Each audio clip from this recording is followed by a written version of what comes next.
वेदांत स्वामी नामिने नमस्ते सरस्वते देवे गौरवाणी प्रचारणे निर्विशेष शून्यवादी पाश्चात्य देश तारिणे जय हो श्री कृष्ण चैतन्य प्रभु नित्यानंद श्री अद्वैत गदाधर शिवासादि गौर भक्त वृंदा श्री गुरु गुरु गुरु गौरवे चंद्राय राधिका तदालय कृष्णाय कृष्ण भक्ताय तद्भक्ताय नमो नमः। हरे कृष्णा कृष्ण कृष्ण हरे हरे, हरे राम राम राम हरे हरे। हरे कृष्णा कृष्ण कृष्ण हरे हरे, हरे राम राम राम हरे हरे। हरे कृष्णा कृष्ण कृष्ण हरे हरे, हरे राम राम राम हरे हरे। हरे कृष्णा आप सभी को। आज हम भगवत भक्ति योग का अंतिम अध्याय करेंगे और ये अध्याय बहुत ही सुंदर अध्याय है। बहुत छोटा अध्याय है ये और बहुत सुंदर अध्याय है।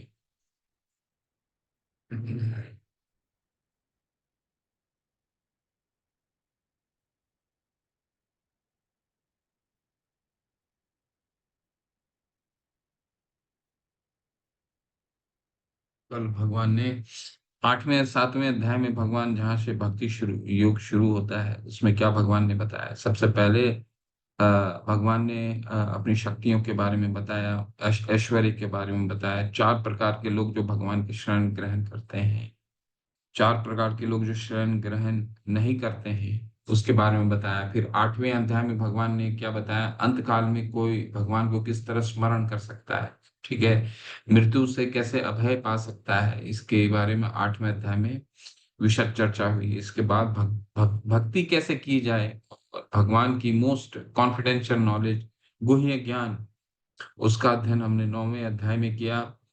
और 10वें अध्याय भगवान ने अपनी विभूति के बारे में बताया। विभूतियां भगवान के अनंत हैं और भगवान उसमें चतुश्लोकी गीता भी बताते हैं, जो 4 श्लोकों के माध्यम से भगवत गीता का सार तत्व निकल के आता है। और अंत में विभूतियां बताते हैं, 80-84 विभूतियां बताते हैं। और विभूतियां बताने के बाद वो भगवान क्या कहते हैं कि मैं अपने अंश एक सिर्फ स्कूलिंग मात्र से पूरे विश्व में हर जगत में हूँ, हर जगह एक सिर्फ स्कूलिंग मात्र से है, तो विभूति जानने की क्या आवश्यकता है। और 11वें अध्याय में भगवान का विराट रूप हमने कल देखा, जो अर्जुन ने भगवान से प्रार्थना की कि आप विराट रूप दिखाइए। क्यों? क्योंकि हम जैसे बद्ध जीवों के लिए जो ये चाहता है कि भगवान ने सिर्फ आध्यात्मिक अभी तक सिर्फ फिलॉसफी बताई है, कुछ प्रैक्टिकल भी, कुछ व्यवहारिक रूप से करके भी दिखाई है, तो भगवान अपना विराट रूप दिखाते हैं। और दूसरा ये मुख्य कारण था विराट रूप दिखाने का कि आने वाले समय के लिए अर्जुन ने ये एक दृष्टांत प्रस्तुत किया कि कल को कोई अगर भगवान बोलता है तो उसके लिए विराट रूप हमें, अगर कोई बोलता है भगवान है तो विराट उसको कहिए कि विराट रूप दिखाए। ठीक, तो कल हमने विराट रूप देखा और भगवान के भक्तों को विराट रूप, कल अर्जुन ने कहा कि आप भयभीत हो रहा हूं और मुझे आप अपना द्विभुजा रूप में वापस चले आइए। तो भगवान के भक्त जो हैं वो क्या देखते हैं, भक्त्या तो अनन्या शक्या अहम एवं विदो अर्जुना ज्ञातुम दृश्युन तत्वेन। भगवान के भक्त सिर्फ और सिर्फ भक्ति के माध्यम से, भक्ति के आंखों से और भक्ति के अंजन से, और प्रेम के अंजन से और भक्ति के आंखों से भगवान को देख देख सकते हैं। ठीक है, और कोई चारा नहीं, तरीका नहीं। ठीक है, तो ये आज अंतिम अध्याय भक्ति योग का, जिसमें भगवान बहुत, अर्जुन का एक बहुत ही एक प्रश्न है जिसके बारे में भगवान उत्तर देंगे। और उसके बाद भक्ति कितनी सुलभ तरीके से की जाती है, कितने तरीकों से की जा सकती है, भगवान हमारे पास हमारे 5 तरीके से हमारे लिए 5 तरीके बताएंगे। यही नहीं कर सकते हो तो ये करो, ये नहीं कर सकते हो तो ये करो, ये नहीं कर सकते तो ये करो। तो 5 तरीके ऐसे बताते हैं जिसके द्वारा भक्ति सरल हो जाती है। भक्ति की सरलता, कितनी सरल है भक्ति करना। हमें लगता है भक्ति बहुत ही कठिन है, ठीक है? क्यों ऐसा लगता है? क्योंकि आज तक हमने ऐसी-ऐसी चीज़ें लोगों को सुना है, टीवी पे देखा है, लोगों को बातें करते सुनी है कि भक्ति जो है, ऐसे-ऐसे कठिन शब्द लेकर के लोग आते हैं कि कई पंथ के लोग बहुत कठिन शब्दों का इस्तेमाल करते हैं, जिससे हमें अध्या बेटा सब्जी बनी मैं हाथ में बने भी नहीं। आप लोग कृपया करके म्यूट रखिए क्योंकि क्लास डिस्टर्ब होती है। बहुत प्रार्थना कर रहे हैं, प्लीज़ म्यूट रखिए। ये एडल्ट की क्लास है और एडल्ट की क्लास में हमें एक छोटा-सा थोड़ा-सा डिसिप्लिन रखना बहुत ज़रूरी है, ठीक है? नहीं, तो कहने का तात्पर्य क्या है कि उम, अ, भगवान अपनी भक्ति को कितना सु सु सरल बताते हैं, वो हम आज के अध्याय में पढ़ेंगे। अर्जुन उवाच एवं सततयुक्तां ये भक्ताः पर्युपासते ये चाक्षरम् अव्यक्तम् तेषां के योगवित्तमः। अर्जुन ने पूछा, जो आपकी सेवा में सदैव तत्पर रहते हैं या जो अव्यक्त निर्विशेष ब्रह्म की पूजा करते हैं, इन दोनों में से किसे अधिक पूर्ण या सिद्ध माना जाए?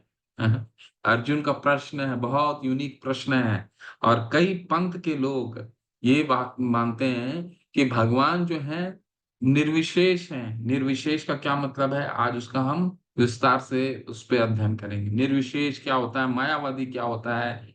और आज अर्जुन का यही प्रश्न है, क्या सर्वश्रेष्ठ भगवान ये बताइए कि जो साकार भगवान के अर्च विग्रह की जो स्तुति होती है वो, या जो भगवान की निर्विशेष ब्रह्म की पूजा होती है वो, ठीक है? तो इस पे ये है भगवान का साकार रूप और ये है भगवान का निराकार रूप, ठीक है? प्रभुपाद जी क्या कह रहे हैं देखिए।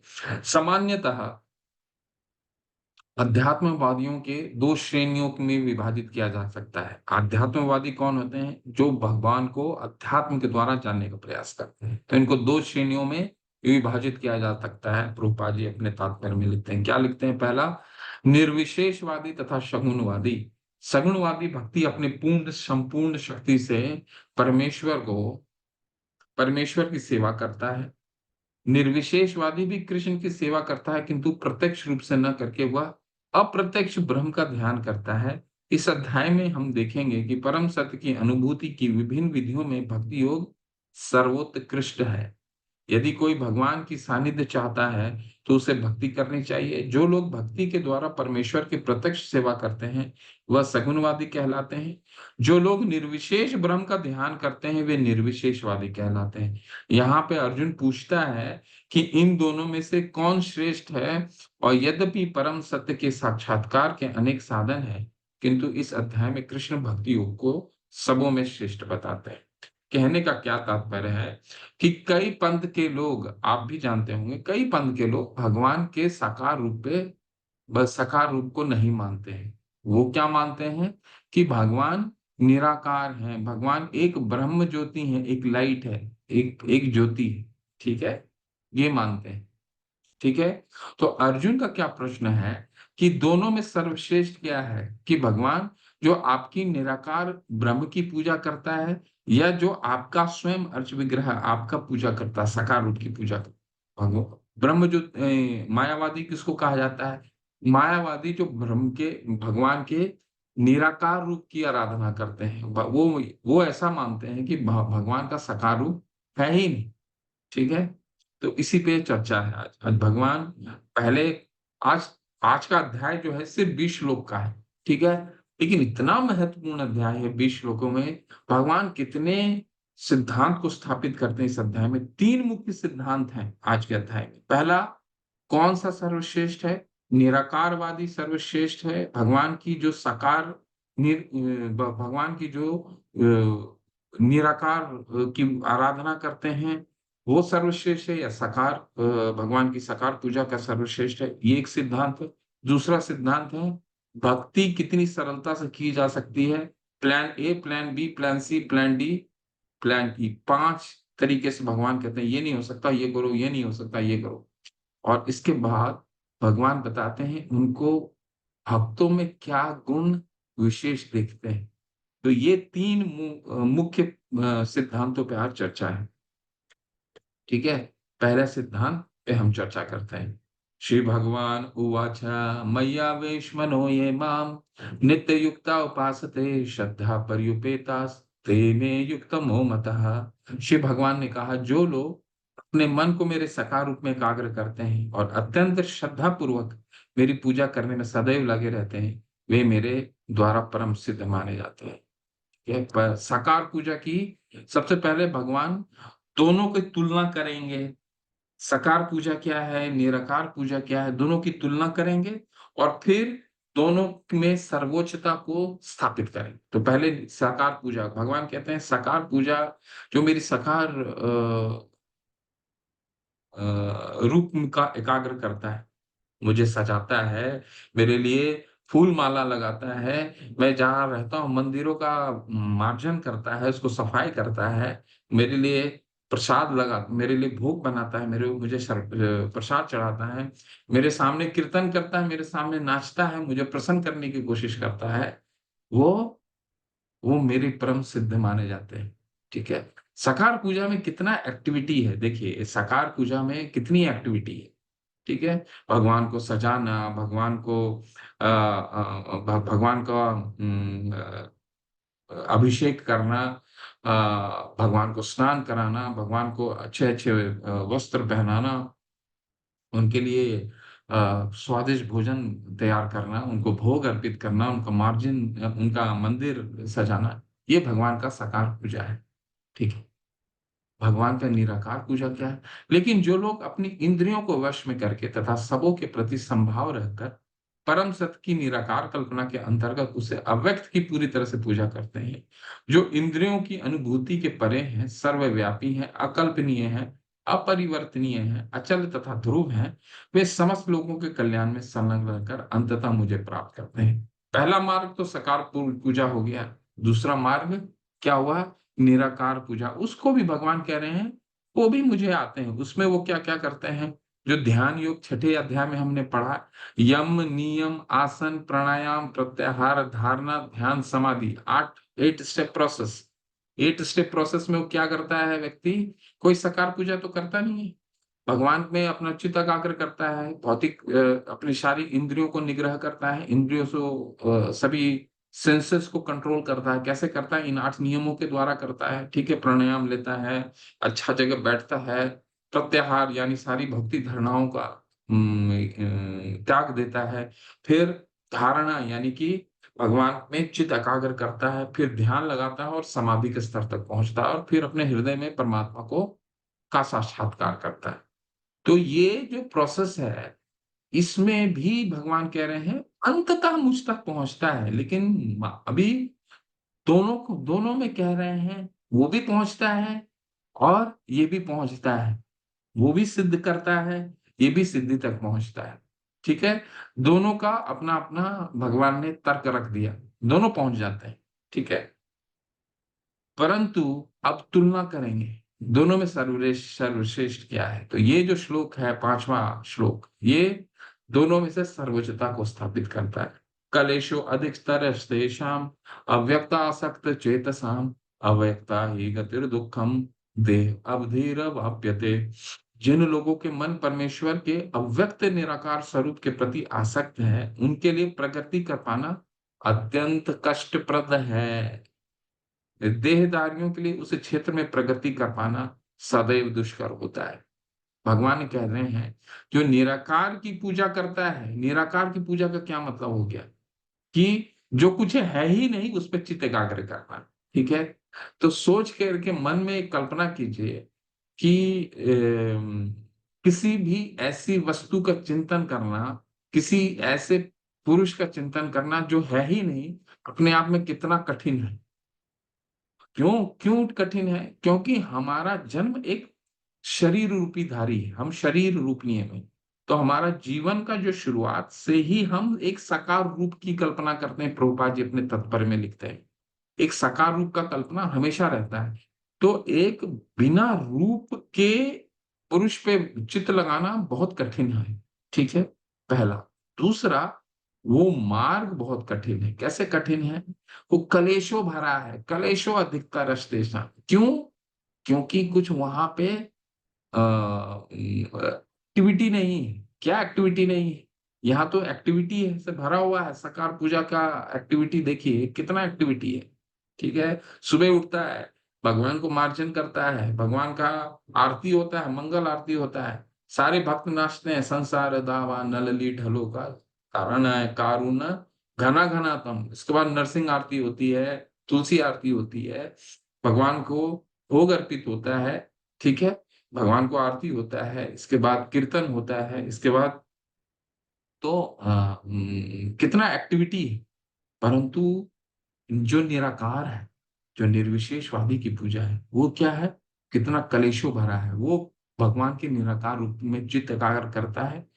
और दूसरा क्या है, वहां पे समाधि के स्तर में पहुंचने के बाद भी उसमें दो तरीके की पतन आने के संभावनाएं रहती हैं। क्या? पहले तो जब समाधि के स्तर पे आ जाता है तो बहुत सिद्धियां प्राप्त कर लेता है। सिद्धियां प्राप्त करने के क्या मतलब है? आपने देखा होगा ना, कई साधु लोग क्या करते हैं, जादू, जादू जो है वो भी एक सिद्धि है। जादू से सोने का वो निकाल दिया, चैन निकाल दिया, ये निकाल दिया, वो निकाल दिया, जादू दिखाते हैं ना। और उससे लोग क्या हो जाते हैं, बहुत ही आकर्षित हो जाते हैं। अरे इसमें तो कुछ है, जरूर है, भगवान को देख पाता तभी इस तरह का जादू कर रहा है। तो ऐसे कर करके लोग हमारे यहाँ कितने साधुगण जो हैं इस तरह से लोगों को बहलाते हैं। ठीक है, बाद में पाया जाता है कि सरकार कुछ गलत काम किया उन साधु ने, और सरकार ने उन पे कार्रवाई कर रही है। ऐसे कई साधु जो हैं वो जेल में। क्यों जेल में है? देखिए, भगवान कह रहे हैं ये है बहुत शुद्ध, यहाँ भी पहुंचते हैं। ज्ञान मार्ग, इसको ज्ञान मार्ग बोला जाता है, निराकारवादी का ज्ञान मार्ग बोला जाता है। भगवान ने क्या बोला है? बहुनाम जन्म नामंते ज्ञानवान मां प्रपद्यते वासुदेव सर्वमिति स महात्मा दुर्लभ। ऐसा महात्मा दुर्लभ है, पाना बहुत दुर्लभ है, लेकिन इसको बहुत जन्म लग जाता है। ठीक है, और इस प्रोसेस में उसका पतन भी हो जा सकता है। क्यों? कैसे पतन होता है? जब उसको सिद्धियां प्राप्त हो जाती हैं तो स्वयं को भगवान समझने लग जाता है। ठीक है, स्वयं को भगवान समझने लग जाता है। जैसे कई जगह होता है कि जो सिद्धियां होती हैं, 8 तरीके की सिद्धियां होती हैं, हल्का हो जाता है।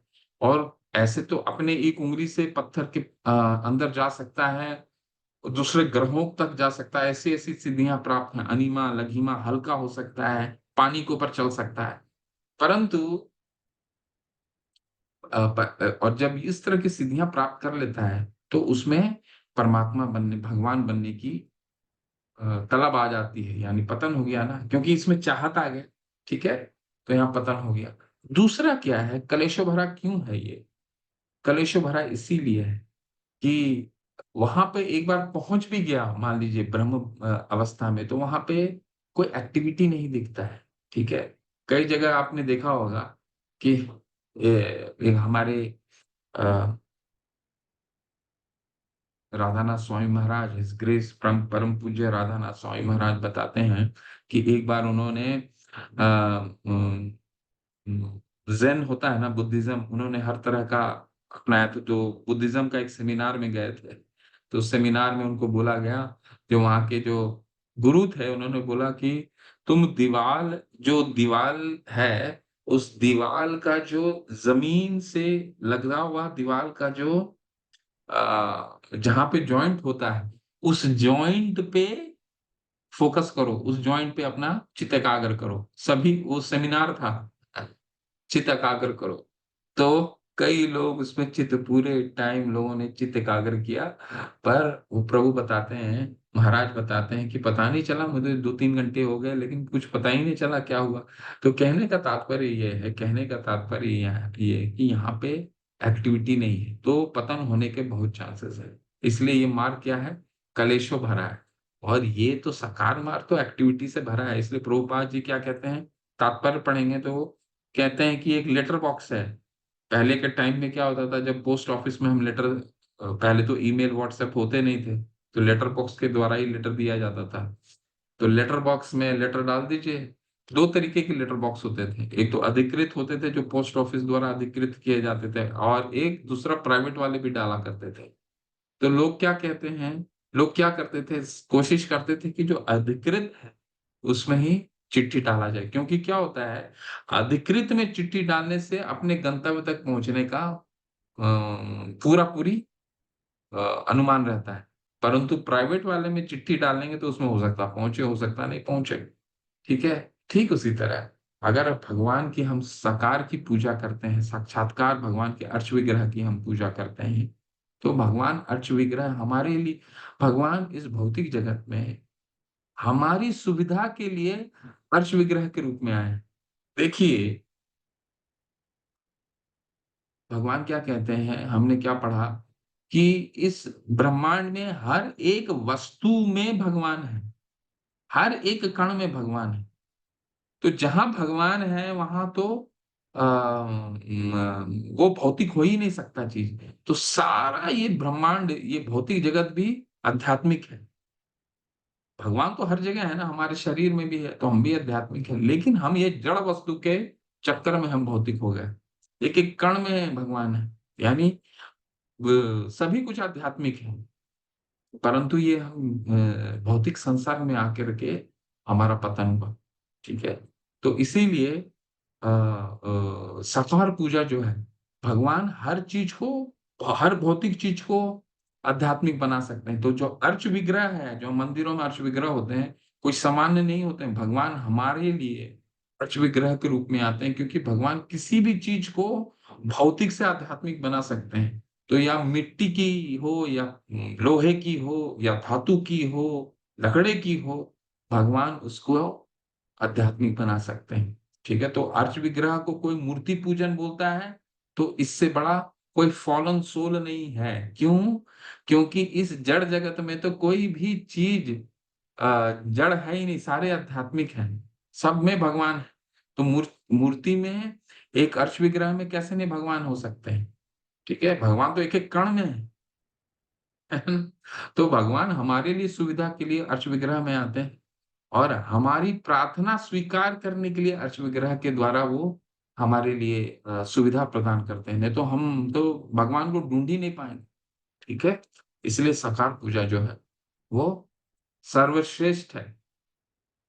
अब दूसरा सिद्धांत, इसलिए देखिए सकार पूजा करने में क्या क्या लाभ प्राप्त होता है। देखिए, ये तो सर्वाणि कर्माणि मयि सनस्य मत्परः अनन्येन योगेन मां ध्यानन्त उपासते तेषाम् अहं समुद्धर्ता मृत्यु संसार सागरात् भवामि न चिरत् पार्थ मय्यावेशत चेतसाम्।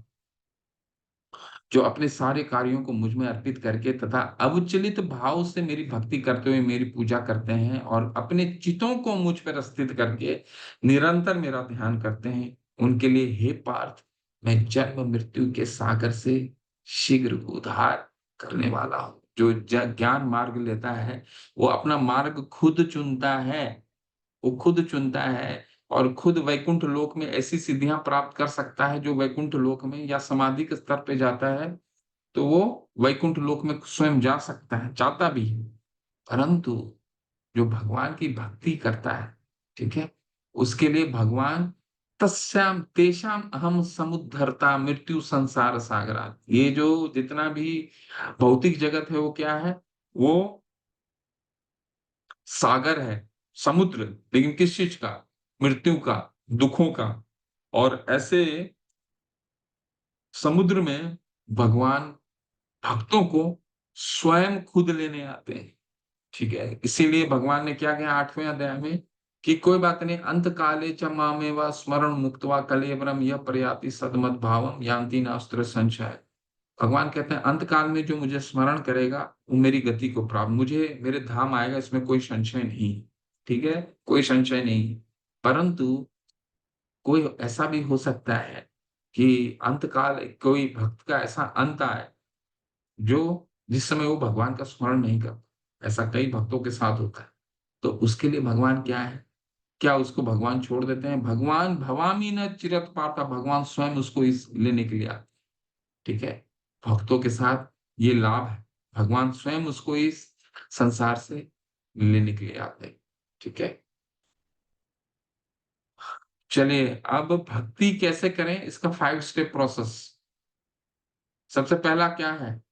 सबसे पहला, मय्येव मन अधस्तव मयिं बुद्धिं निवेशय निवस्यसि मय्येव अथ उद्धर्व संशय।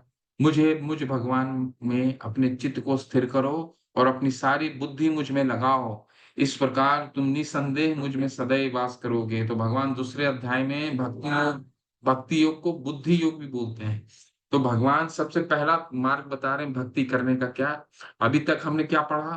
पहले तो निर्विशेषवादी और मायावादी और सकारवादी के अंतर को भगवान ने समझाया। दोनों भगवान तक पहुंचते हैं, लेकिन सकारवादी जो भगवान के सकार रूप की पूजा करते हैं वो सर्वश्रेष्ठ है। वो जो मार्ग है वो कलेशों भरा है। ठीक है। और भक्तों को भगवान स्वयं लेने आते हैं इस मृत्यु संसार सागर में। अब हम पढ़ रहे हैं कि भगवान की भक्ति के कितने मार्ग हैं, कितने तरीके से भगवान की भक्ति कर सकते हैं। तो सबसे सर्वोत्तम मार्ग क्या है? सबसे ऊपर का मार्ग, मय्येव मन आधस्ता हुआ, जो मेरे में मन लगाता है, मेरी बुद्धि लगाता है, ठीक है, वो मुझ में वास करता है। तो भगवान ने 9 के 34वें श्लोक में भी यही बोला। 9वें अध्याय के 34वें में क्या बोला? मन मना भव मद भक्तो मैया मद्याजी नाम माम नमस्कुरो। मेरे में मन लगाओ, मेरी भक्ति करो, मुझे नमस्कार करो।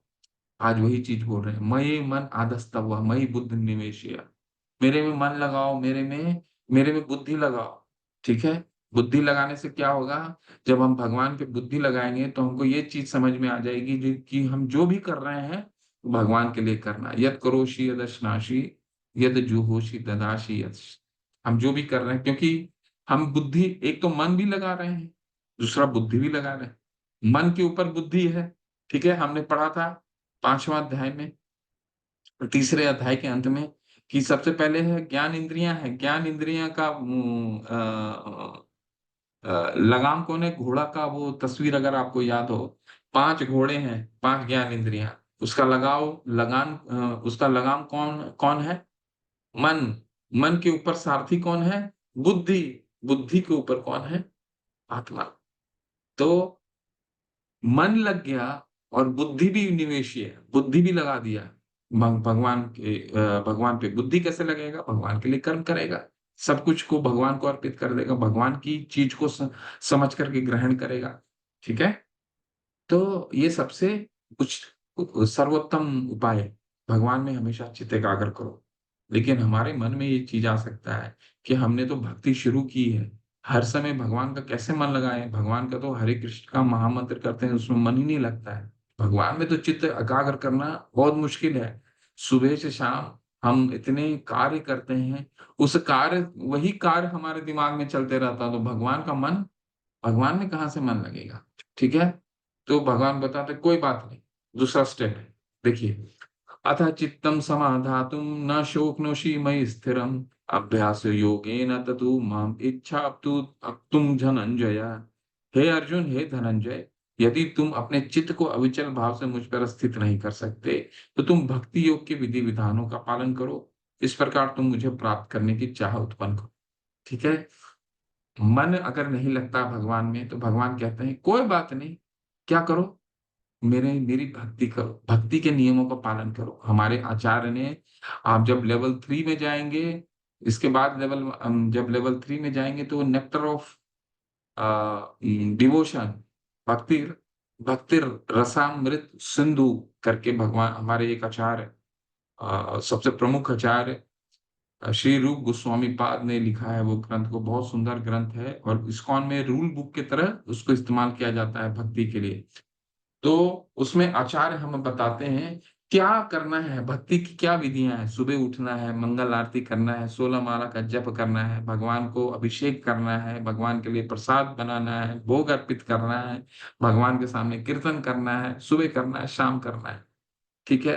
यही तो नियम है, ये भक्ति के तो यही नियम है। बहुत ही सरल नियम है।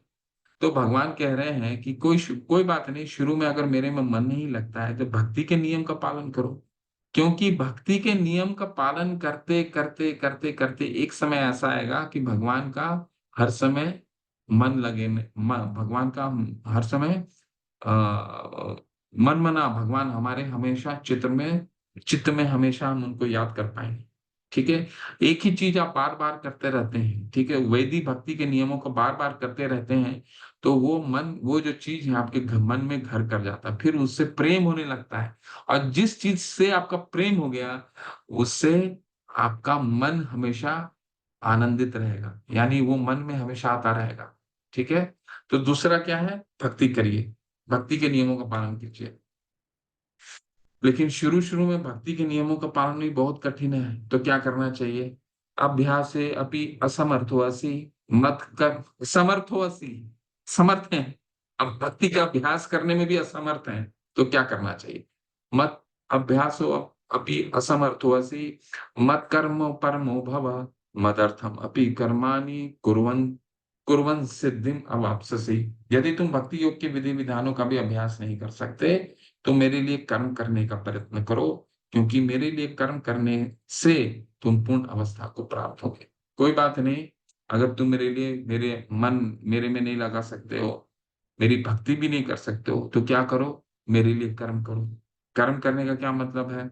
भगवान के बहुत सारे कार्य हो रहे हैं, भगवान का भगवान के आज बहुत सारे भक्तों का किताब का छपाई हो रहा है, कई जगह मंदिर बन रहा है, मैंगलोर में मंदिर बन रहा है, इस्कॉन के मैंगलोर बहुत बड़ा मंदिर का निर्माण हो रहा है, कई भगवान के कार्य चल रहे हैं। अपने आप को समर्पित कीजिए उस कार्य, सभी को समर्पित करना है। भगवान कह रहे हैं भक्ति के नियम का पालन नहीं करोगे, तो मेरे लिए कर्म करो, मंदिर निर्माण में योगदान दो, किताब छपवाने में योगदान दो, मेरे लिए कई कर्म चल रहे हैं। ठीक है, कि जब अगर मेरे लिए कर्म करते रहोगे, एक समय ऐसा आएगा कि भक्ति के नियमों का पालन भी करने लगोगे, और भक्ति का नियमों का पालन करते करते एक समय आएगा जब मेरे हमेशा मुझे स्मरण कर पाओगे। ठीक है, लेकिन यहाँ भी नहीं रुक रहे हैं भगवान, और भी है ना, कर्म करने की भी इच्छा नहीं हुई तो फिर क्या है? तो ये तो हमने 9वां 27 में पढ़ा, अथैतम अपि अपि अशक्तो असि कर्तुम मद्योगमाश्रितः सर्व कर्म फलम त्यागम ततः कुरु यत आत्मवान। अगर हालांकि आप इस चेतना में काम करने में असमर्थ हैं, तो आप अपने काम के सभी परिणामों को त्याग देने की कोशिश करें और आत्मस्थित होने की कोशिश करें। तो कई परिवार में ऐसा होता है कि परिवार से बहुत विरोधाभास आने लगता है, अरे तुम क्या कर रहे हो, तुम यहाँ दान दे रहे हो, तुम यहाँ योगदान दे रहे हो, तुम ये अपने लिए कर्म, अपने लिए कमाते हो, धन तो तुम्हारा है, क्यों तुम जा करके मंदिर में दे रहे हो, मंदिर में दान क्यों कर रहे हो? ऐसा होता है ना समाज में। 17वें अध्याय में हम पहुंचेंगे तो हम दान के बारे में समझेंगे कि दान किस तरह होता है, और दान हमारे जीवन को कितना शुद्ध करता है, इसका बहुत शास्त्रों में बहुत प्रमाण है। आप खुद भी इस चीज को महसूस करेंगे, क्योंकि धन एक ऐसी वस्तु है जो हमारे सभी पतन का कारण होता है, क्योंकि हम बहुत बंधे रहते हैं धन से। तो अगर हम भगवान के लिए कर्म नहीं करें, तो भगवान क्या बता रहे हैं? कर्म के फल को त्यागो। फल को त्यागना का मतलब है, कोई बात नहीं, भगवान के लिए कोई कार्य नहीं कर रहे हैं, कोई ऐसी चैरिटी का काम कीजिए, अस्पताल को पैसा दीजिए, अनाथालय को पैसा दीजिए, और फिर बदले में कुछ नहीं चाहिए। ऐसा नहीं कि आपका यश फैले, अरे हमने अस्पताल को इतना पैसा दे दिया, चैरिटी में इतना दे दिया, एनजीओ को इतना पैसा दे दिया, नहीं नहीं। अगर हम अपने फल से आसक्त फल से हम आसक्ति रहित होंगे, तो हम उतना ही शुद्ध होते जाए। ठीक है, तो भगवान पहला पहला स्टेप बताया, मत चित्ता, मेरे में मन लगाओ। मन नहीं लगता है तो भक्ति करो, भक्ति नहीं हो पाता है, मेरे लिए कर्म करो, कर्म भी नहीं होता है, तो फल को त्यागो। ठीक है, ये 4 तरीका बताया अभी उन्होंने, 5वां तरीका सुनिए कि श्रेयो हि ज्ञान ज्ञान अभ्यासा ज्ञान अध्यानम विशिष्यते ध्यान कर्म फलम त्यागम सत्या गच्छन्ति अनंतरम। यदि आप इस अभ्यास में नहीं जा सकते हैं, तो अपने आप को ज्ञान में संलग्न करें। ज्ञान से बेहतर हालांकि ध्यान है, और ध्यान से बेहतर काम के फल का त्याग है। इस तरह के त्याग से मन की शांति मिल सकती। ठीक है, अगर तुम कर्म का फल भी नहीं त्याग सकते, तो मेरे शास्त्रों का अध्ययन करो। ठीक है, ज्ञान के मार्ग में जाओ, ज्ञान से फिर ध्यान, ध्यान से फिर भगवत भक्ति। तो भगवान कह रहे हैं अगर ज्ञान मार्ग में रहोगे, ज्ञान लोगे मेरे लिए, मेरे शास्त्रों का अध्ययन करोगे, तो धीरे-धीरे ध्यान योग के मार्ग में जाओगे, फिर भक्ति को जाओगे और एक समय ऐसा आएगा कि मेरे लिए कर्म का फल का त्याग करने लगोगे, कर्म करने लगोगे, भक्ति करने लगोगे और अंततः मच्चित्ता होने लगेगा। यानी मेरे में हमेशा मुझे हमेशा अपने में मुझे हमेशा स्मरण कर सकते हो। तो ये 5 स्टेप प्रोसेस है, ठीक है? पहला क्या बताया भगवान ने? मेरे में चित्त एकाग्र करो, चित्त नहीं लगता है तो भक्ति करो, भक्ति नहीं हो पाती तो कर्म फल मेरे लिए कर्म करो, कर्म कर्म भी नहीं कर पाते तो फल को त्यागो और फल को भी नहीं त्याग पाते हो तो मेरे लिए मेरे शास्त्रों का अध्ययन करो, ठीक है? ज्ञान लो, ज्ञान से मेरे प्रति आकृष्टि आएगी, तो फल को भी त्यागोगे, फल त्यागते-त्यागते एक दिन कर्म भी करोगे, कर्म करते-करते एक दिन भक्ति के नियमों का भी पालन करोगे और अंततः मेरा हर समय स्मरण कर पाओगे। तो ये 5 स्टेप प्रोसेस, ठीक है? अब तीसरा तीसरा सिद्धांत तीसरा क्या सिद्धांत है? पहले मैंने क्या बताया आपको? पहला यहाँ पे निराकार और मायावादी और साकारवादी का डिफरेंसेस को बताएँगे। दोनों को तुलना किया उन्होंने। फिर भक्ति के मार्ग को बताया, 5 तरीके बताए। अब भगवान अपने भक्तों में क्या गुण देखते हैं, उस जिससे भगवान भगवान को वो क्या गुण है, जो उनको बहुत प्रिय है, ठीक है? जो किसी से द्वेष नहीं करता, लेकिन सभी जीवों का दयालु मित्र है, जो अपने को स्वामी नहीं मानता और मिथ्या अहंकार से मुक्त है। न धनम, न जनम, न सुंदरीम कविताम वा जगदीश कामये न धनम, न जनम, न सुंदरीम कविताम वा जगदीश कामये मम जन्मनि जन्मनीश्वरे भवता भक्ति अरहेतु की त्वयि। चैतन्य महाप्रभु कहते हैं, न मुझे धन चाहिए, न धनम, न जन्म, न दोबारा जन्म चाहिए, ना धर्म न जन्म, ना कवितम व जगदीश, ना मुझे अच्छी सुंदरी चाहिए, ठीक है? तो कहने का तात्पर्य क्या है? जो अपने को स्वामी नहीं मानता, ठीक है, भगवान को स्वामी मानता है, मिथ्या अहंकार से मुक्त है, ईगो से मुक्त है, किसी तरह का मिथ्या अहंकार नहीं, जो सुख दुख में समभाव रहता है, सहिष्णु है, सदैव आत्मतुष्ट रहता है, आत्म संयमी है, तथा जो निश्चय के साथ मुझ में मन तथा बुद्धि को स्थिर करके भक्ति में लगा रहता है, ऐसा भक्त मुझे अत्यंत प्रिय है। तो आपको ये पढ़ करके लग रहा होगा कि भगवान तो बहुत ही कठिन योग्यता बता रहे हैं, ऐसा करना तो बहुत मुश्किल है, द्वेष नहीं करना, सभी के दयालु को मित्र है, सभी के मित्र होगा। तो हमने 5वें अध्याय का 7वां श्लोक पढ़ा था ना, क्या लिखा था उसमें? योग योग योग युक्तो योग युक्तो योग युक्तो विशेषात्मा विजितात्मा जितेंद्रिय सर्वभूतात्मा भूतात्मा कुर्वान अपु कुर्वन् अपि न लिप्यते। यानी योग युक्तो विशेष आत्मा विधि आत्मा जितेंद्रिय। भगवान का जो भक्त होता है, ये भक्तों का नियम है, 5वें अध्याय में भगवान ने बता दिया। भगवान का भक्त योग युक्तो विशेष आत्मा विधि आत्मा जितेंद्रिय, जिसने अपने इंद्रियों को संयमित कर लिया। इंद्रियों को संयमित करने का क्या मतलब है? कर्म इंद्रियां और ज्ञान इंद्रियों में अपने आप को नियंत्रण पा लिया। नियंत्रण कैसे पा सकता है? हर समय भगवान के बारे में अगर कीर्तन करते रहेगा, भगवान का नाम लेते रहेगा, भगवान के लिए कर्म करता रहेगा, भगवान के शास्त्रों का अध्ययन करते रहेगा, तो दूसरे काम में उसको कहाँ समय फुर्सत है कि किसी से क्रोध करेगा, किसी के लिए। तो भगवान ने 5वें अध्याय में बताया कि भगवान के भक्त जो होते हैं, जिनकी विधि आत्मा, जो अपने इंद्रियों को संयमित कर लेते हैं, वो सबके लिए प्रिय होते हैं, उनके लिए सब प्रिय होता है, ठीक है? उनके लिए तो होता ही है, क्योंकि सभी में भगवान के अंश को देखते हैं ना, सभी में हर अपने दुश्मन को भी भगवान के अंश के में देखते हैं, ठीक है ना? तो ऐसा भगवान के भक्त सभी के प्रिय होते हैं और उनको भी सब प्रिय होता है। तो इसमें मिथ्या अहंकार कहाँ रह जाता है, ठीक है? तो भगवान अपने देखिए चित्र के माध्यम से कितना अच्छा कथा है। भगवान अपने दोस्त वो और वो अपने भक्त सुदामा की सेवा स्वयं करते हैं। सुदामा तो आप जानते हैं एकदम निर्धन थे, भगवान के बाल काल के बाल के बाल सखा थे, और बहुत निर्धन थे। ठीक है, तो इनकी पत्नी बार बार बोलती थी कि जाओ, तुम अब भगवान से क्यों नहीं, तुम कृष्ण से क्यों नहीं अपने लिए धन का धन को मांगते हो। लेकिन भगवान सुदामा तो क्या थे, भगवान के भक्त थे, निर्धन थे, जो मिला उसमें खुश थे। ठीक है, तो एक बार भगवान से मिलने के लिए, क्योंकि पत्नी का इतना जोर रहता है कि भगवान से मिलने के लिए जाते हैं, हाथ में चिवड़ा लेकर के जाते हैं।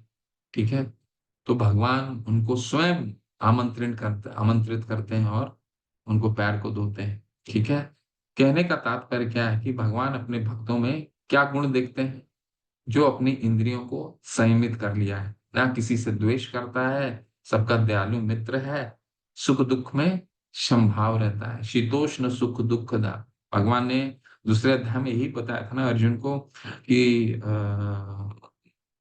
तुम शरीर को शरीर तो आना जाना है, सुख और दुख, तुम तो दुखी क्यों हो रहे हो, सुख और दुख तो आना जाना है। जैसे मौसम, गर्मी के बाद गर्मी के बाद एक गर्मी आती है, तो फिर बारिश आते हैं, बारिश के बाद ठंड आता है। ठीक उसी तरह सुख और दुख का आना जाना तो तय है। तो भगवान अपने भक्तों में ये सब गुण को देखते हैं, और क्या देखते हैं, जिसे किसी को कष्ट नहीं पहुंचाता, तथा जो अन्य किसी के द्वारा विचलित नहीं किया जाता, जो सुख दुख में भय तथा चिंता में संभाव रहता है, वो मुझे अत्यंत प्रिय है। सुख दुख में संभाव रहता है। ठीक है, विचलित नहीं किया जाता। अरे तुम 16 माला क्यों करते हो, विचलित नहीं किया जा सकता, क्योंकि दृढ़ हो गए हम। शास्त्र हम क्यों पढ़ते हैं, शास्त्र इसलिए पढ़ते हैं कि हम अपने ज्ञान में दृढ़ हो सके। ठीक है, हम भगवत गीता क्यों पढ़ रहे हैं, क्योंकि हमें एक तो ज्ञान हो जाए कि क्या सही है और क्या गलत है, क्योंकि भगवान स्वयं कह रहे हैं, तो क्या सही और क्या गलत है। यह शास्त्र विधि सृजे वर्तते काम, जो जो शास्त्र को नहीं पढ़ता और अपने मनमानी ढंग से काम करता है, भगवान 16वें अध्याय में बोलेंगे, ये ना सिद्धिम अवाप्नोति ना सुखम ना पराम गतिम, ना उसको सुख मिलता है ना सिद्धि प्राप्त होती है। इसलिए शास्त्रों को निश्चित रूप से पढ़ना हमारे लिए अनिवार्य है, क्योंकि ये मैनुअल है। ठीक है, इसको कैसे चलाना है इस शरीर को, ये भगवान इस ग्रंथ में बता रहे हैं। मेरा ऐसा भक्त जो सामान्य कार्यकलापों पर आश्रित नहीं है, जो शुद्ध है, दक्ष है, चिंता रहित है, समस्त कष्टों से रहित है, और किसी फल के लिए प्रयत्नशील नहीं रहता, मुझे अतिशय प्रिय है। ठीक है, क्यों, क्योंकि भगवान, अगर किसी को एक चीज से प्रेम हो गया, तो बाकी की जितनी भी चीजें हैं उससे तो उसको कोई लगाव ही नहीं रहेगा ना। ठीक है, सुदामा एक ऐसा ही उदाहरण आता है। ठीक है, समस्त कष्टों से, कितना भी निर्धन थे, और जब भगवान से मिल करके सुदामा घर वापस गए, तो उन्होंने अपने घर में एक पूरे घर का ही चेहरा बदल चुका था, बड़ा घर हो चुका था। ठीक है, लेकिन सुदामा थे, उन सब वो चीज से उनको लगा नहीं था। तो भक्तों में क्या गुण देखते हैं, किसी सामान्य कार्यकलापों पे आश्रित नहीं रहते हैं वो। ठीक है, शुद्ध हैं, दो दिन में दो बार स्नान करते हैं, चिंता रहित रहते हैं। क्यों चिंता रहित रहते हैं, क्योंकि उनको मालूम है कि जो उनको प्राप्त हो रहा है, भगवान उनके लिए उस समय सबसे सर्वश्रेष्ठ चीज दे रहे हैं। क्यों, क्योंकि वो सुहृदय सर्वभूता नाम है, उनसे बड़ा कोई हितैषी नहीं हो सकता है। भगवान का भक्त अगर मोटरसाइकिल से गिर भी जाता है, हाथ में चोट आ जाता है, तो वो ये कहता है कि भगवान आपने मुझे बचा लिया, क्या होने वाला था, सिर्फ आपने हाथ में ही चोट लगाया। ठीक है, और नहीं तो आप तो आज के तारीख में सड़क में आप चले जाएं, तो सबसे ज्यादा आप क्या देखेंगे, लोग रोड में सड़कों में एक दूसरे के थोड़ा सा भी इधर उधर हो जाता है, एक दूसरे को सड़क रोक करके एक दूसरे के पे चिल्लाना शुरू कर देते हैं। ठीक है, तो भगवान के भक्त क्या करते हैं, चिंता रहित हो जाते हैं, क्योंकि उनको मालूम है कि भगवान हमें हर समय सुरक्षा कर रहे हैं। कुछ मेरे लिए बड़ा दुर्घटना होने वाला था, परंतु भगवान ने सिर्फ इतना ही किया, समस्त कष्टों से रहित है और किसी फल के लिए प्रयत्नशील नहीं रहते। कष्टों से रहित है, क्यों? क्योंकि उनको मालूम है, भगवान ने पहले ही बता दिया है। ऐसा नहीं कि भगवान ने ये नहीं बताया है कि माम उपैते तो पुनर्जन्म दुखालयम अशाश्वतम। कुंती पुत्र अर्जुन, ये दुखों का घर है। भगवान ने चेतावनी नहीं दी, ऐसा नहीं है, भगवान ने बता दिया है कि इस धरातल में सुख और दुख आना निश्चय है। कोई ऐसा हो ही नहीं सकता जिसको सिर्फ सुख और सुख मिलेगा, फिर तो वो वैकुंठ हो गया। ठीक है, सुख और दुख अपने कर्मों के अनुसार उनको मिलना तय है। तो भक्त को तो मालूम हो चुका होता है कि जो उनको प्राप्त हो रहा है वो जरूर उनका कर्मों का फल है, प्रारब्ध है, जिसके कारण वो किस तरह में कष्ट भोग रहा है। जितना कष्ट भोगेगा उतना वो शुद्ध होगा।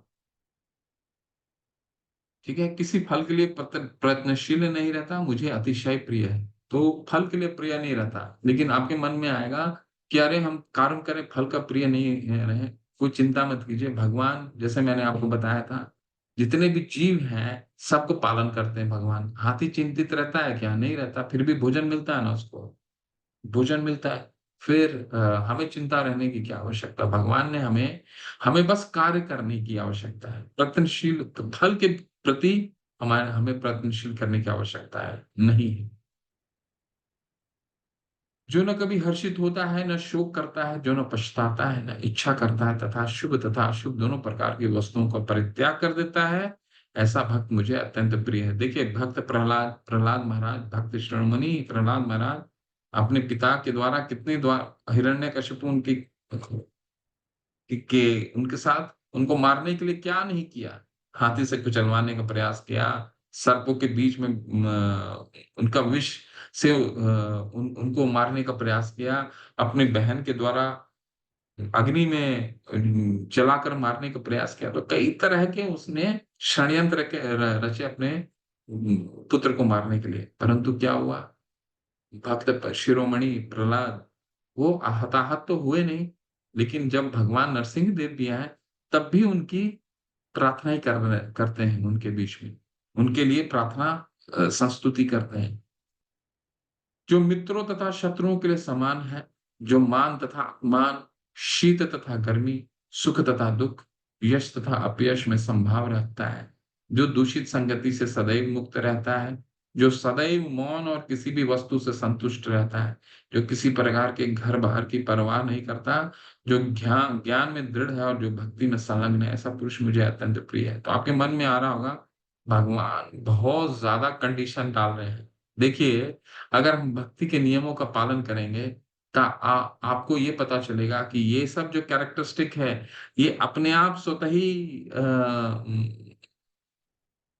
एक भक्तों में वो देखा जाएगा। ठीक है, मान अपमान, शीत गर्मी, सुख दुख, यश तथा अपयश में वो संभाव होने लग जाते हैं। ठीक है, तो एक कथा है जो आप चित्र में देख रहे हैं।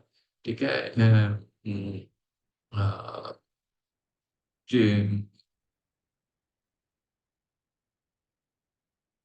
इनका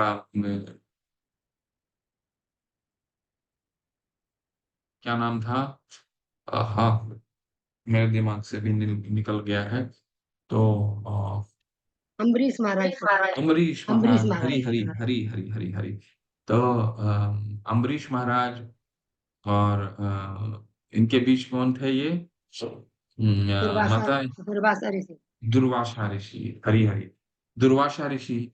तो अम्बरीश महाराज और दुर्वासा ऋषि दोनों ने एकादशी व्रत किया था। और एकादशी का जिस जिस दिन व्रत का पारण का समय था, तो पारण का समय उसी समय दुर्वासा ऋषि चले गए स्नान करने के लिए। और जब पारण का समय गुजरने लग गया था, समय जाने लग गया था, तो अम्बरीश महाराज ने पानी जल ग्रहण कर लिया। इतने में दुर्वासा ऋषि तो आपको मालूम ही है कितने तुरंत क्रोधित हो जाते थे। तो क्रोध में उन्होंने सर्प के रूप में असुर के द्वारा प्रकट किया, असुर को अग्नि के द्वारा, और उसी समय तत्क्षण उनको वध करने का प्रयास किया अम्बरीश महाराज को। लेकिन उसका तो वध हो ही गया, क्योंकि वो भगवान के भक्त थे और सुदर्शन चक्र के द्वारा उस असुर का वध तो हो गया। और वो सुदर्शन चक्र दुर्वासा मुनि को पूरे ब्रह्मांड में उनको वध करने के लिए उनको पीछा करता है। दुर्वासा ऋषि पूरे ब्रह्मांड में चक्कर काटते हैं और अंत में वही सुदर्शन इनको बोलते हैं कि जाओ तुम अम्बरीश महाराज से क्षमा मांगो।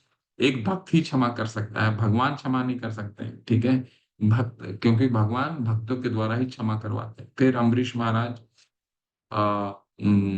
उनको क्षमा करते हैं। और फिर कहने का तात्पर्य क्या है इस कथा से कि अ, अम्बरीश महाराज क्या थे, एक राजा थे, इसके बाद भी मान अपमान शीत तथा गर्मी सुख या दुख यश या अपयश इनसे परे थे।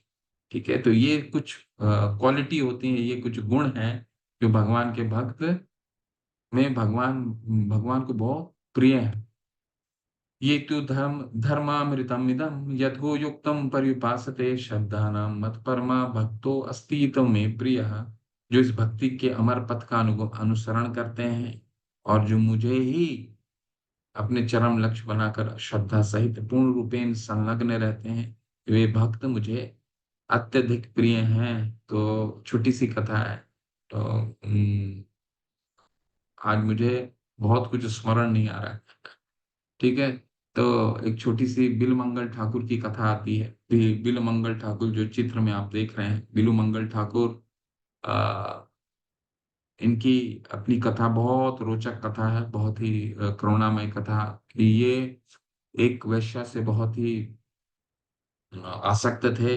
और इतनी आसक्ति थी कि जिस दिन पिता की मृत्यु होती है और पिता का देह संस्कार करना रहता है, उसमें उस देह उस दौरान ही उनको उस वेश्या से मिलने की तलब हो जाती है।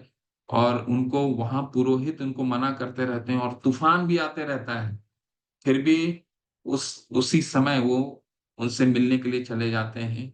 वो तूफान नदी पार करके उनके घर में जाते हैं। घर के पास जब दरवाजा खटखटाते हैं तो वो जो वेश्या होती हैं वो दरवाजा खोलती हैं और उन पे बहुत क्रुद्ध होती हैं, बिलू मंगल ठाकुर पे, कि अगर तुम इतनी चिंता अपने भगवान के लिए होते तो शायद भगवान स्वयं तुम्हारे सामने प्रकट हो गए, जितनी चिंता तुम मेरे लिए करते हो। बिलू मंगल ठाकुर ने उसी समय ये तय किया कि वो भगवान की तलाश में वो वृंदावन जाएंगे, क्योंकि गुरु कोई भी हो सकता है, ठीक है। तो माता जो थी, जो वैश्या थी, वही उनको गुरु हुई। और फिर वृंदावन गए।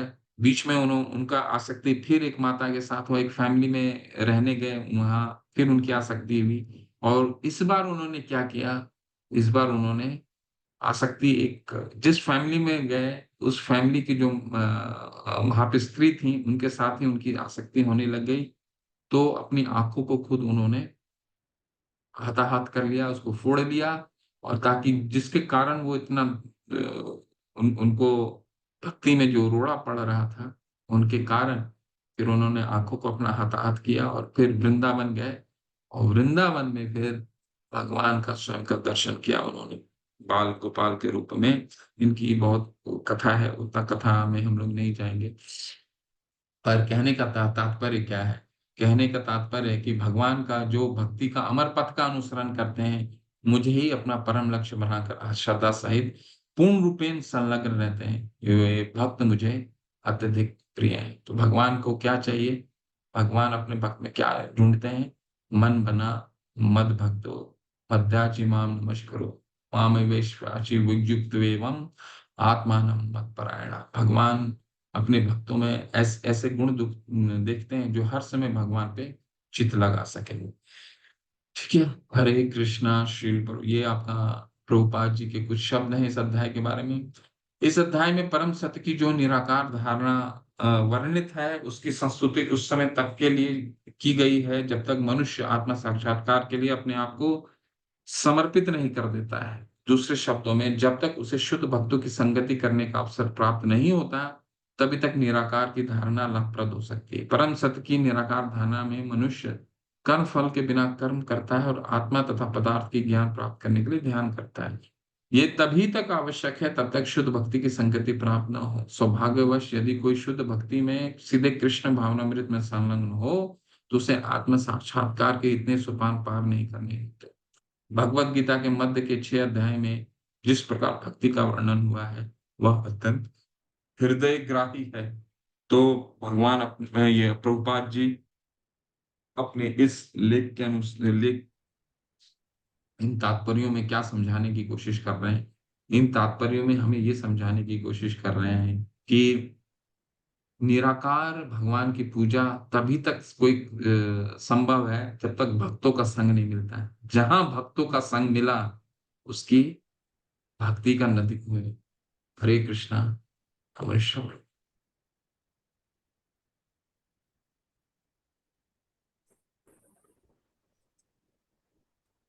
हरे कृष्ण प्रभु जी। हरे कृष्णा प्रभु, दंड प्रणाम प्रभु। सरप्राइज। हरे कृष्णा। हरे कृष्णा प्रभु। मैं इंट्रोड्यूस कर देता हूँ प्रभु। यस। शील प्रभुपाद की जय। नामाचार्य मेरे को कृष्ण होस्ट बना दीजिए। यस प्रभु।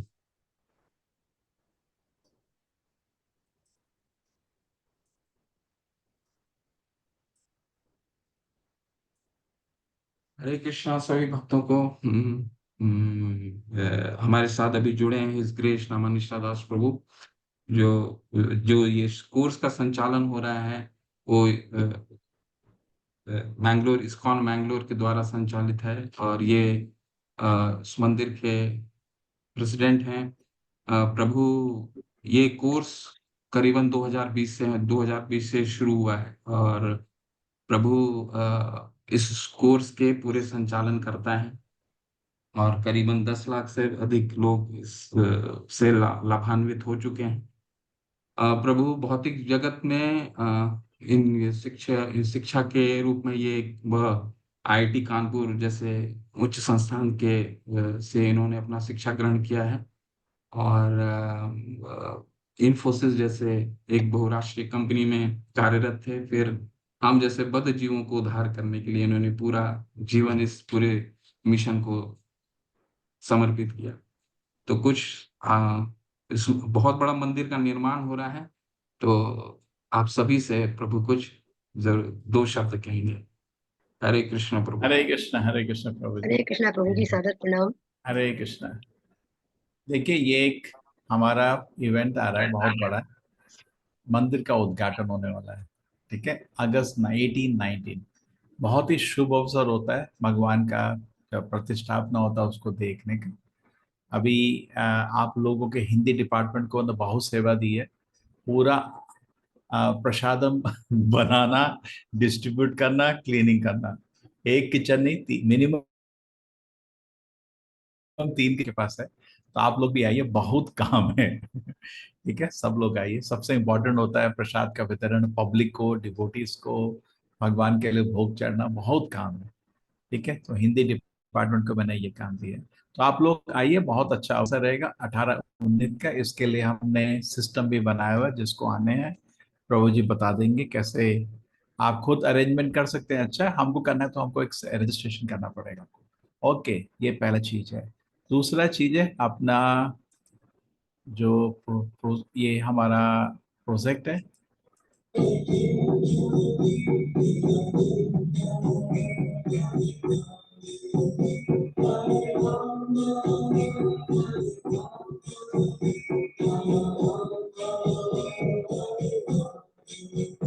हरे कृष्णा हरे कृष्णा कृष्ण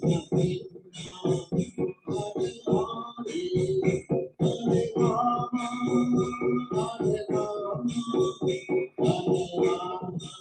हरे राम हरे हरे कृष्णा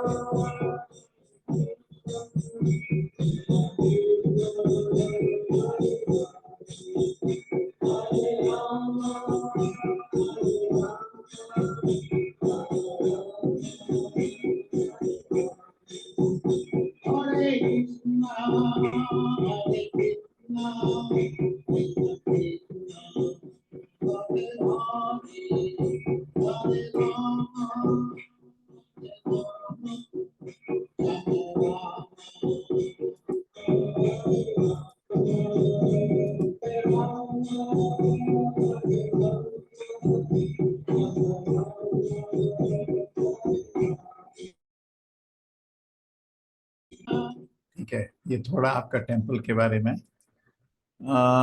एक सेकेंड। यस, ये हम आपको पूरा हिस्ट्री बता सकते हैं हमारा इस प्रोग्राम का। ये ऐसे हमने जब जमीन मिला था ऐसा प्लान किया था। ये हमारे राधा कृष्ण विग्रह हैं, आचार्य प्रभुपाद जी हैं। शुरू में ऐसा था, खाली जगह, जमीन दिख रहा है। दिस इज 2021, जब हमने जमीन गवर्नमेंट से खरीदा था। उसके बाद भूमि पूजा हुआ था उसी साल। उसके बाद यहाँ पे हमने इवेंट्स बहुत बारी किए हैं, पब्लिक, लोकल पब्लिक हजारों में आते हैं। जब कुछ हुआ भी नहीं था, खाली एम्प्टी जमीन था। उसके बाद हमने मंदिर का कंस्ट्रक्शन शुरू किया, और पहला स्टेज में हमने अप्रैल 23 तक आश्रम रेडी कर लिया था। आश्रम के ऊपर भगवान का टेम्पररी टेम्पल बना हुआ। यहाँ पे हमारा एयर कंडीशन ऑडिटोरियम फेज 2 में रेडी हो गया, जहाँ पे अभी हमारे दीक्षा हुई थी, या सारे संडे के प्रोग्राम सब उधर ही होते हैं। अभी थर्ड स्टेज आ रहा है, जब टेम्पल का इनॉग्रेशन हो रहा है। इसमें पूरा काम अंदर मार्बल से हो रहा है, तो बहुत टाइम लगता है। उसमें ऑलरेडी मंदिर में चारों तरफ 3D पेंटिंग्स लगा दी हम लोगों ने, और आपका मार्बल में काम हो रहा है, देख सकते हैं पिलर्स में ये सब, और फॉल सीलिंग का काम हो रहा है। मंदिर के बाहर हम बहुत बड़ा एक फाउंटेन भी बना रहे हैं, तो बहुत भव्य बन रहा है। ये प्रभुपाद जी का आसन ऑलरेडी रेडी है।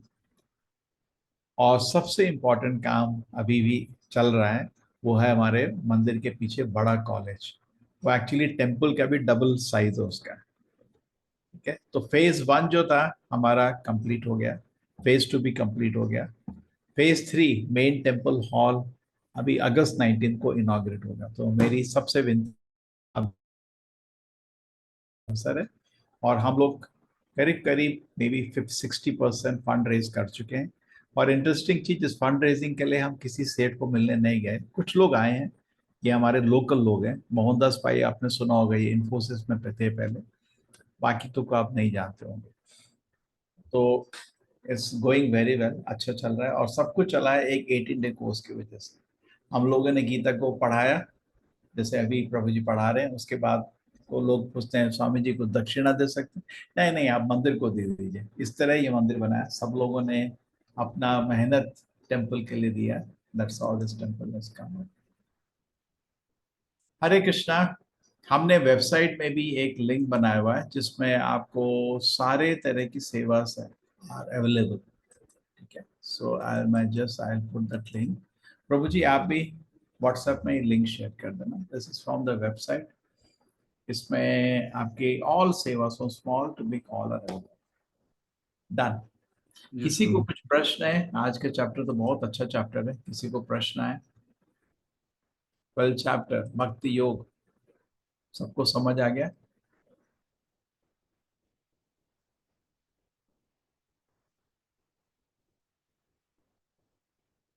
लक्ष्य जी, आपको क्या प्रश्न है?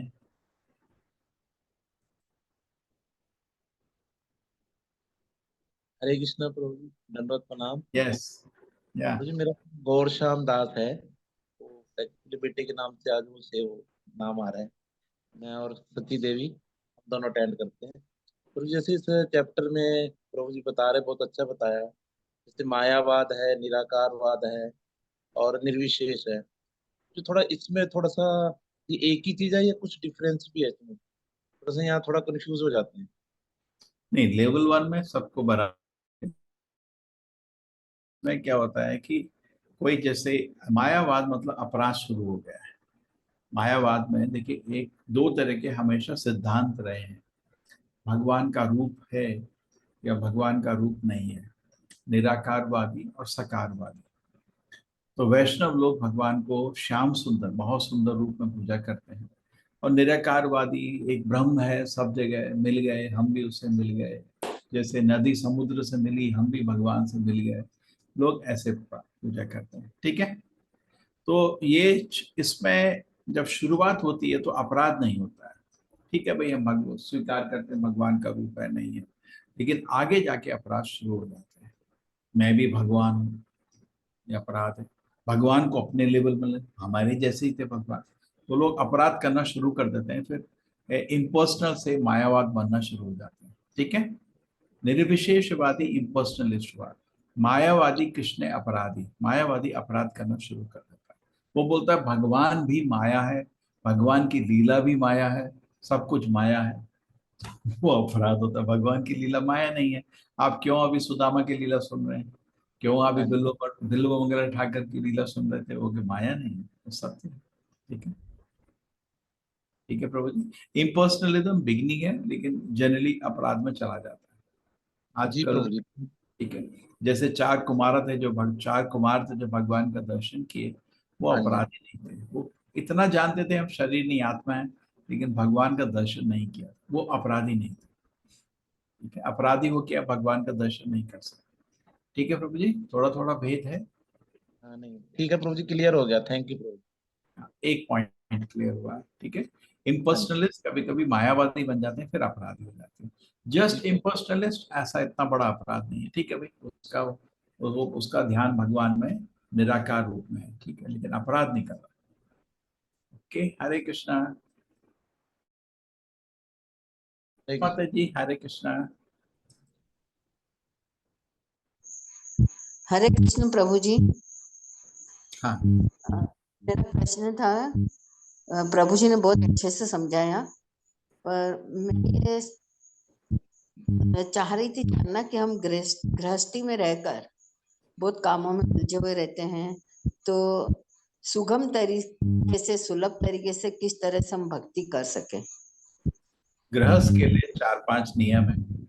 गृहस्थ को भगवान को भोग लगाना चाहिए, गृहस्थ को घर में नाम जप करना चाहिए, गृहस्थ को भागवत का पाठ करना चाहिए, गृहस्थ को घर में वैष्णव को बुला के भोग खिलाना चाहिए।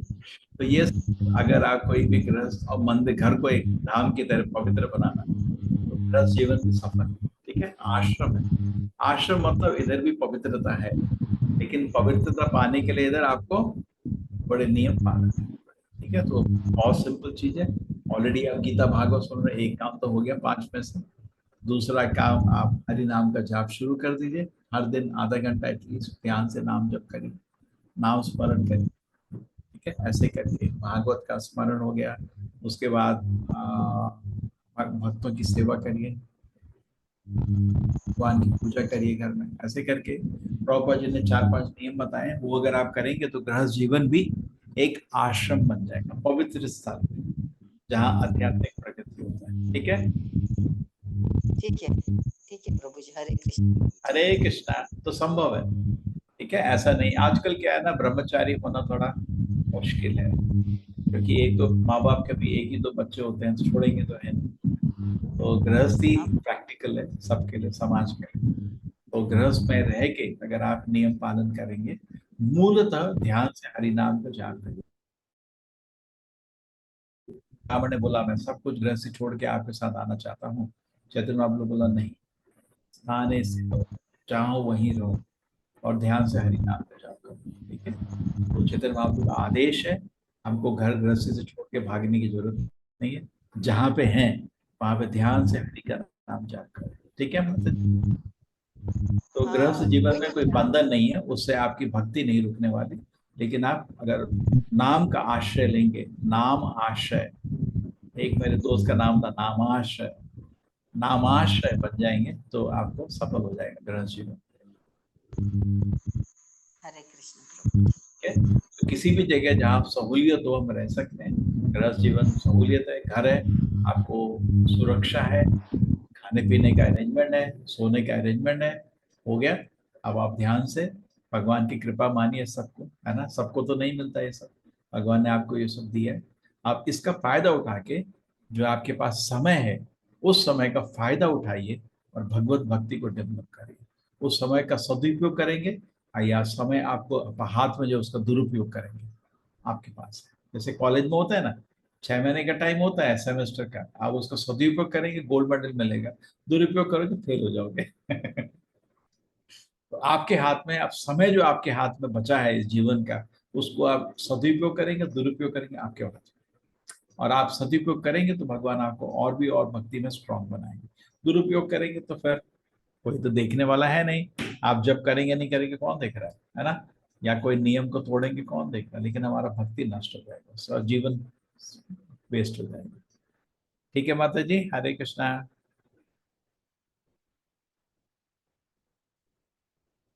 ठीक है, चलेंगे। किसी को और को कुछ प्रश्न नहीं है? अच्छा कहे बच्चा पतितानां पावनेभ्यो वैष्णव, सबसे वित्ती है कि मैंगलोर में इनॉग्रेशन पे आइए। कोई डिटेल्स हो तो रितेश प्रभु बता देंगे आपको।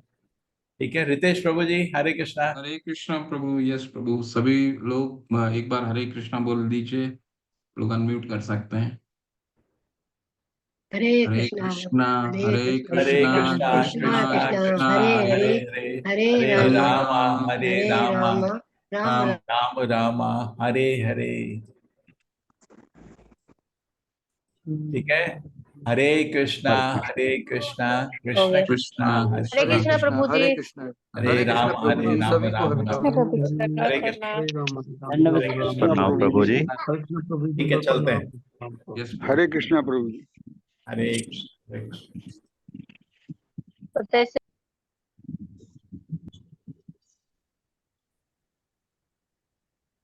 हरे कृष्ण प्रभु, चलते हैं। और कोई अनाउंसमेंट है आप लोग का?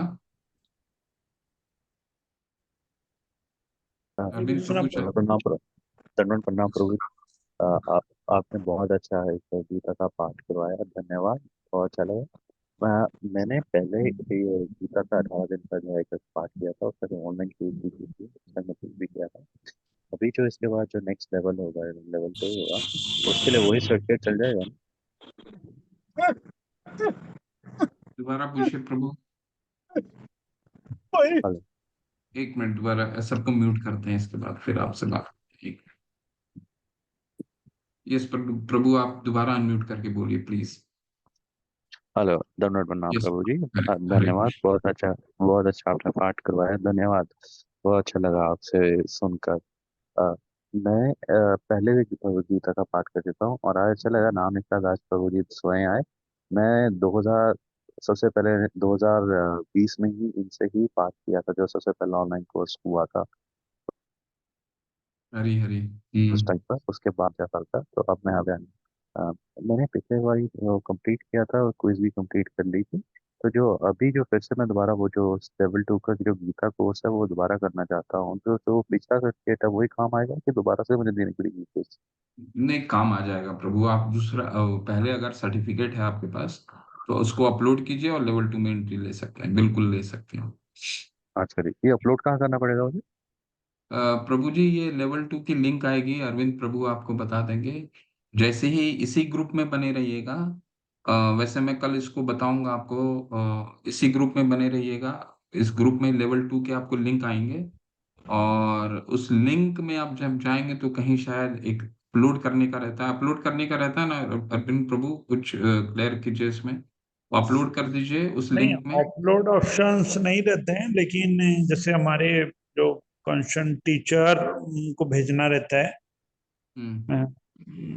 इफ नीडेड, मतलब। लेकिन लेवल 1 में सर्टिफिकेट, मतलब क्विज कंप्लीट करके सर्टिफिकेट लेना कंपलसरी है, और मतलब लेवल 2 ज्वाइन करने के लिए हम्म। अपलोड ऑप्शन नहीं है, बट हमारे टीचर को मतलब व्हाट्सएप में भेजना रहता है। ठीक है। तो हरे कृष्णा प्रभु जी। हरे कृष्णा प्रभु जी। हरे हरे कृष्णा। प्रभु जी। ह- हरे प्रभु जी, इसमें बीच बीच में आ रहा है रिकॉर्ड हो रहा है, तो रिकॉर्ड कहाँ होता है? क्या इसकी रिकॉर्डिंग फिर से सुन सकते हैं? जी, आपको ग्रुप में यूट्यूब लिंक तो शेयर की जाती है ना, मतलब यूट्यूब जी। प्लेलिस्ट की आज भी की जाएगी। तो आप उससे जो जो चैप्टर के वीडियो अपलोडेड रहेंगे